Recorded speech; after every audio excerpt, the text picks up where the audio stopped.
this lesson now is how to paint a rifle. And I got my training from 1st Marine Division Scout Sniper School when I went through them. I was on the SWAT team at the time with my police department, but I ended up working with them, training them, and they trained me, and I got to piggyback on a lot of great training with the U.S. Marines. Ooh-ah!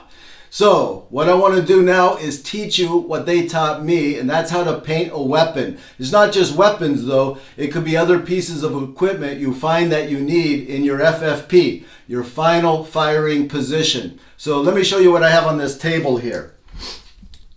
Alright, you're going to need camouflage paint, and don't get anything glossy. It needs to be subdued, and there are companies out there that make subdued paints. I'm not going to recommend any particular one, but just order it, and as long as it's subdued, regular spray paint. And I have here my base. This is going to be the base. I like to do olive drab green. Then for your highlights, a darker, it could be you don't want ever pure black, but very dark green or brown. And then tans. And of course it all depends on your environment. You're going to need some tape, masking tape, because anywhere you don't want paint, you better cover it. For example, your optics or on your windage and your elevation, you want those numbers to show, and you don't want to paint over them, but you're going to need that. Then you're going to need some vegetation, and I collected this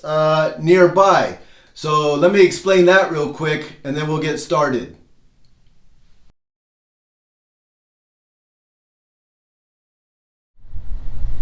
What you need to do is go out into a vegetation area, grab some leaves, branches for the pattern you want to paint.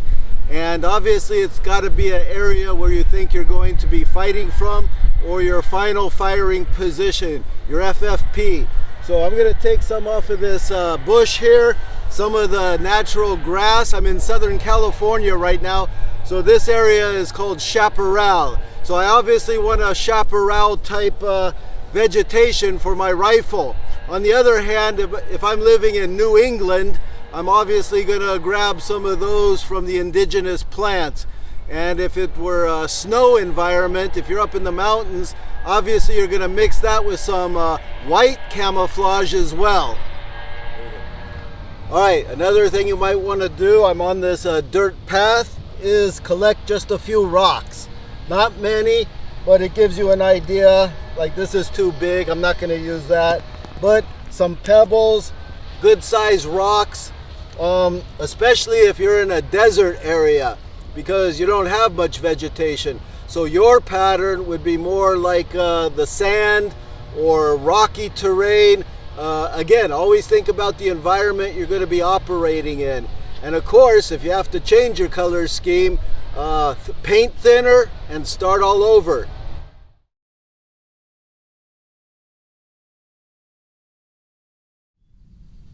All right, I have with me one of my students, Scott, and Scott's been training with me for about a year now in sniper tactics, also with a pistol and assault rifle, and it's his weapon that he brought today because he wants it camouflage. So what is it you have in mind, Scott? Well, we've been training for some time, Jim. I've known you for a little bit longer, and I think it's extremely important to blend into your environment. And since I work on a national level, whether I'm in Texas, Montana, New England, or California, I want to be able to blend in case something kicks off, whether it be riots or some kind of situation where I need to blend in and camouflage myself.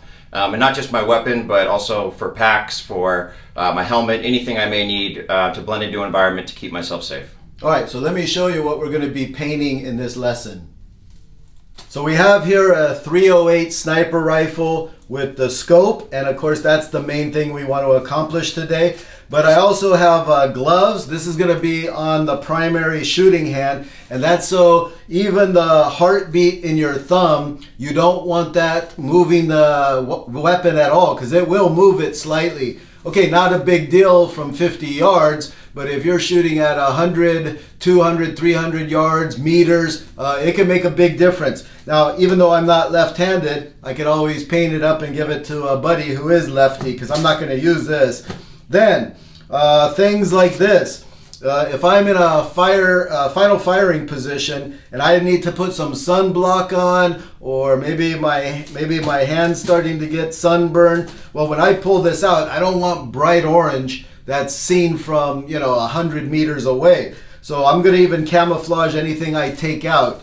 And because every good sniper has a calculator, and of course one that closes, you need it because you don't want to wear out the batteries and stuff. I'm going to paint both sides of it, not the inside, but when this comes out, you don't want anything that's pure black in nature. And then just for fun, I have the base for my business cards, and I'm just going to paint that up and then put that on my desk. But like Scott said, we're not going to do it today, but he's also going to be painting his helmet and some other equipment that might be around when he's doing a final shot. So let's get started and go step by step how we're going to paint up this weapon.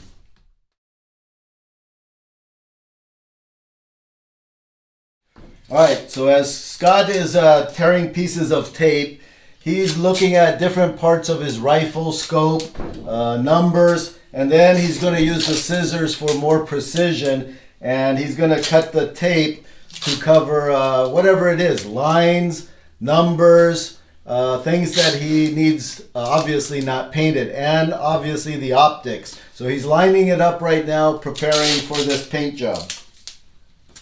Alright, so Scott has all of his pieces of tape here that he's going to tape over. He's going to tape over any numbers on the windage and elevation. He's going to tape over the optics. But if you have a lens cover, you don't want anything reflecting. So that is even going to be painted. So we don't have to worry about covering that. We're just going to paint it. This has to be painted. And he's got everything lined up. He needed the scissors for precision to get some of the smaller numbers. And now he's just going to put it together and we'll watch him do it.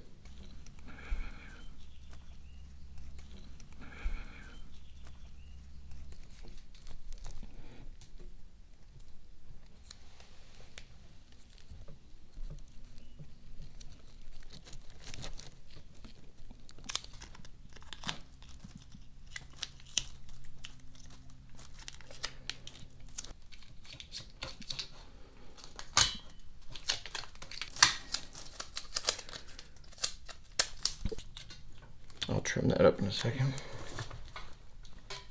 So what Scott needs to do now is we don't want anything in this magazine well, no paint, because you want your magazine to go in and out, because this is a magazine. Okay, take two. All right, what we're going to do now is we have to think about the magazine well. We want our magazine to slide in and out without any problems. The good thing is it faces down, so we don't have to do a lot of camouflage, just the edge. But he's going to tape, masking tape. Then we're going to stuff it with a paper towel, make sure no paint gets in there. So he's going to start that process right now.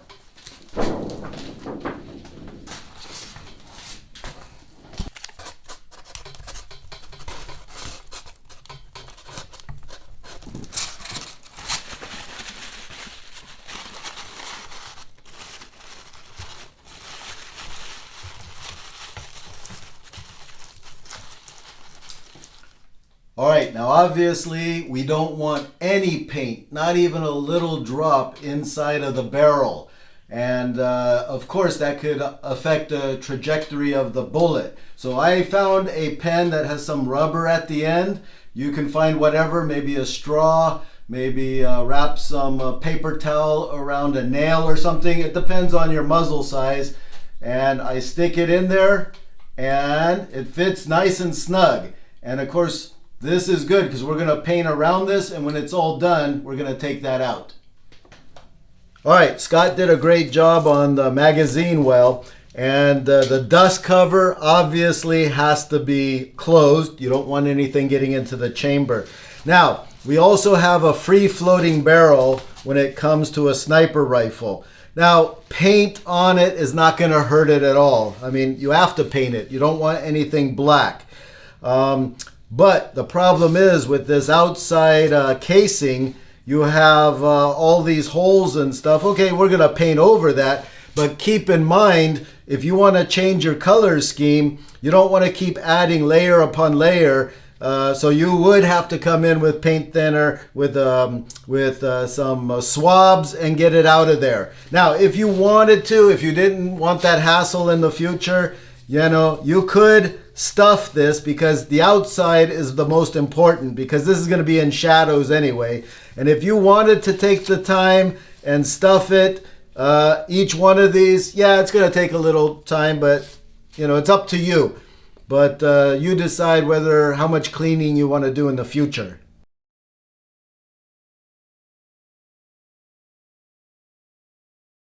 All right, so Scott has now taped everything he needs with masking tape. Make sure all the holes are covered up.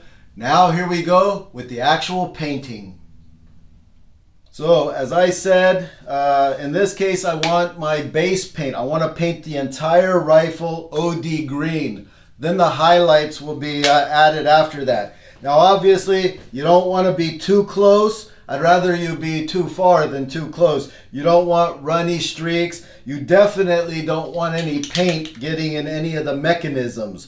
So you want to test it first, see what's a good distance, and then from there, just do it light. You don't want to be in a hurry. You got to be taking nice strokes like this.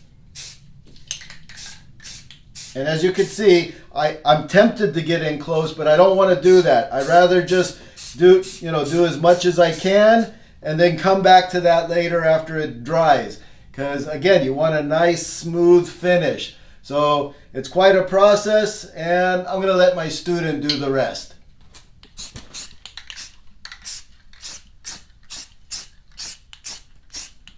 A little higher here, a little too close.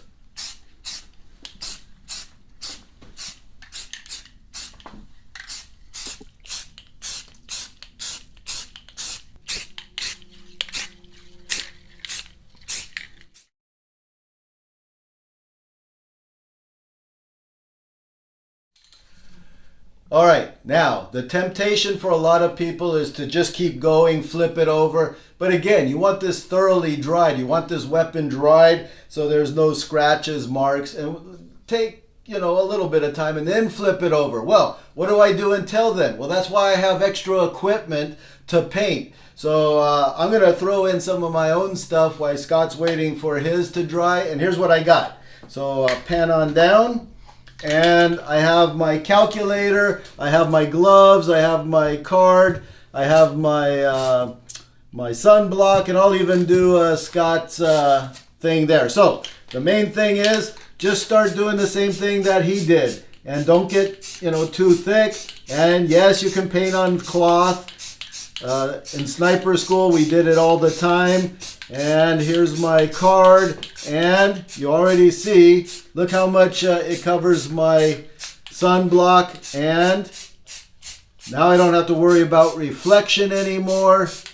And I'm just gonna let that dry, keep doing what I need to do, and then I'll flip it over once we flip the weapon over. Okay, while you were working on other equipment or other things you had to do, let a couple hours go by, let it dry. Not more than an hour or two. But now we're going to flip it over, start the process all over. So Scott's going to keep going.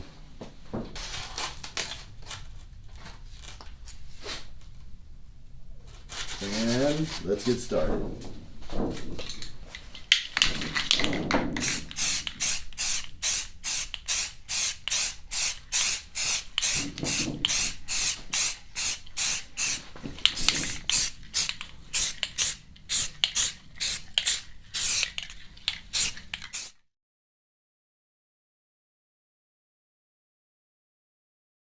All right, now that the weapon is dry, it's got its base coat, olive drab green.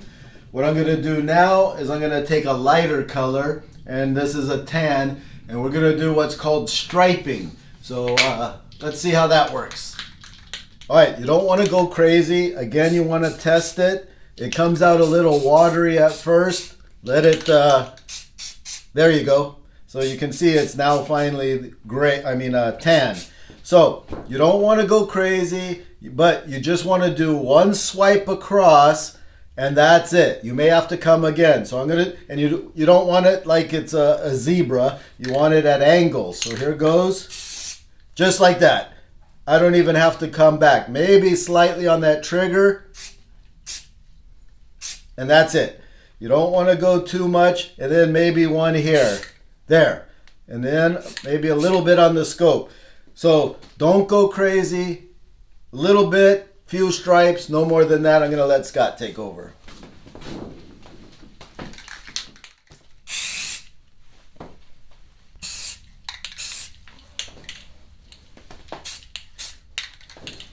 So now that Scott's weapon is drying, I'm going to come back to my calculator and just do a little bit, not too much. These are small items.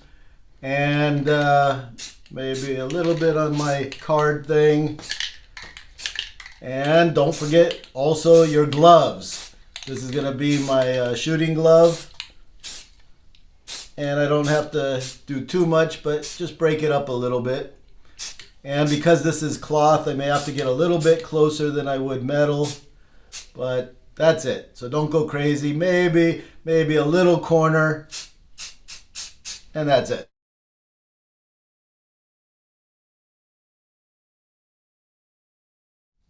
So this is the final step when it comes to painting. Not the final step for camouflage, but for painting the weapon. So I take some of the vegetation that I got, and I took a few rocks, and I'm going to show you how I set it on the weapon and get ready for the next coat. So these are the vegetation that Scott wanted. So I'm going to lay it on the weapon, and that's good. That's good. I don't need to go further. Maybe this leaf here. And just for demonstration purposes, I'm going to put these rocks right here, maybe 2 or 3 of them.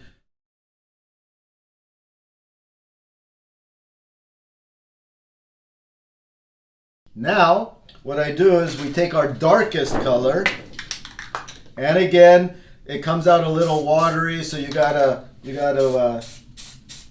paint a little bit until it's finally dark, and as you can see, it's now dark. All right, so now I know I've got it. So this is where you want a little bit of distance. You don't want to be too close, and you just want to do some spot hits. You don't want to do too much, just around the actual bush. And no more than that, just a few hits. This is a little more difficult than the first part of the painting we did. All right, so what I'm going to do is, I don't need to wait for it to dry. I can lift it up, and I can take off some of these things. And voila! You see a little bit of, of your pattern. Now I really want a good pattern on this scope, so I'm going to put that there, and I'm going to take my paint again, and again from up high. But you don't want too much or it's going to paint the whole area. So you have to, again, be careful. And you don't want to do too many passes. Now, that's about it. It's all about subtlety. So that breaks out the outline just from paint alone. So that's going to fool the eye. And it's not going to look like a scope from a distance. And so, again, we still see the green. We still see some of the light.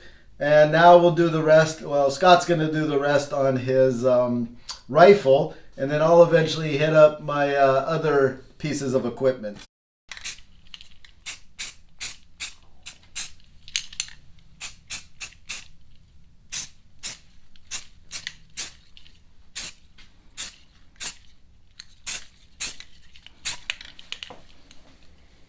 And then lift them up. That's it. That's all you need.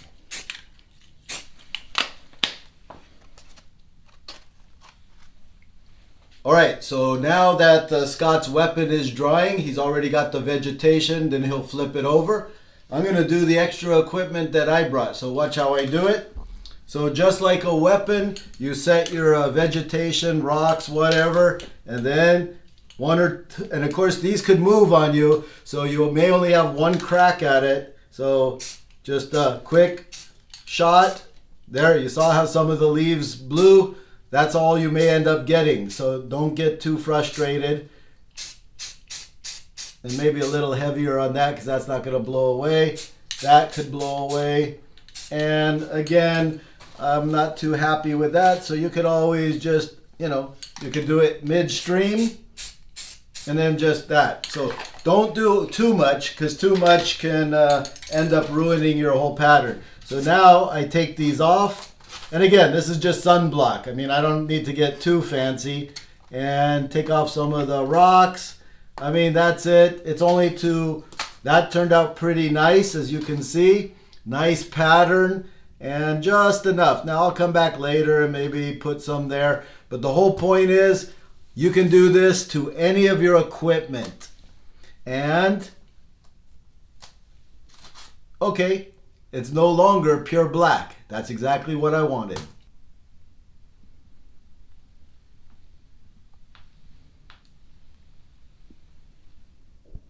And finally, I have my sunblock. And of course, the problem is I have my sunblock. I might have some other items like bug repellent or whatever in these tubes. So the thing you want to do is grab a marker and just write on it exactly what it is. Just on both sides, so you know what it is when you pull it out. So sunblock. All right, now let's go to the next step with Scott.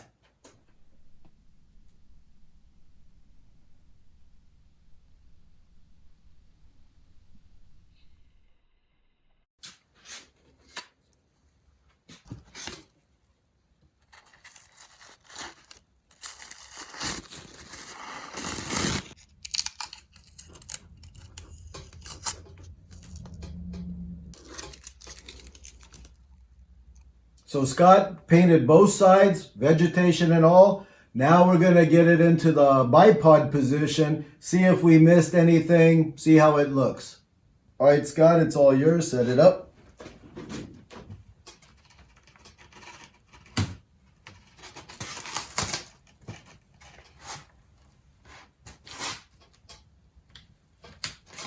Yeah, I got just a few pieces here. All right, touch of work. There you go. And look at that. Beautiful job. And now what we have to do is we have to start taking out, well, I'll start here with the lens, and we start taking out the tape. And now, of course, this tape was the end. And as you can see now, we have the glass is perfectly clear. And now Scott's going to end up doing it for the rest of the rifle.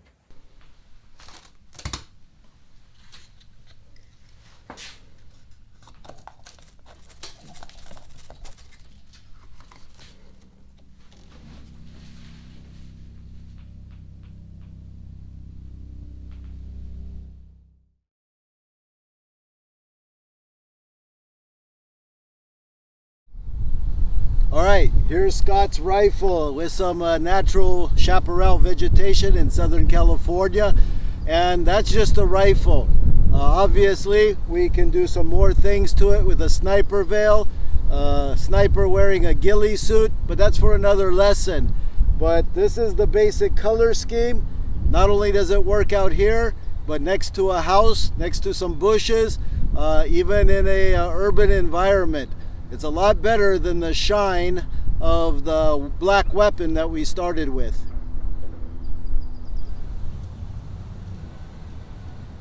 All right, you'll notice that behind me is where the wilderness is, and I collected it, but I'm in an urban area now. Now you have to think too, like I said, what is your final firing position, or where are you gonna go mobile within a certain area? And if the riots hit again in my neighborhood, I may have to be in an urban area or slightly out protecting myself. So again, it's all about thinking tactically. So that concludes the camouflage painting that I learned from the Marines and now sharing with you. So weak made strong. God bless you. This was an important lesson for me, one I've been wanting to do for a long time, and I think it's crucial that you're going to pick little things up along the way, how your weapon, how your bipod, how your stock operates. So just pay attention to that, and then you could apply this to any other aspect, whether it be a helmet, a bag, a med kit, whatever you need. So this was probably one of the most important lessons that Jim's ever taught me. God bless. If you're going to evacuate someone under fire like a professional bodyguard does, be it a Tier 1 principal or possibly someone you love, then on day 18, you'll learn the correct way to do it. In Jim Wagner's book, Warrior Wisdom in 1 month, you'll learn a different tactical skill each day of the month, and it will take only minutes to read. Be a hard target. Order your copy now. Would you like to be taught personally by Jim Wagner? Do you need some tactical questions answered? Or need some advice about security? Are you looking to be instructor certified for a particular course or courses? Now you can with private online training or consultation directly with Jim. Go to this webpage for booking reservation information. Be a hard target.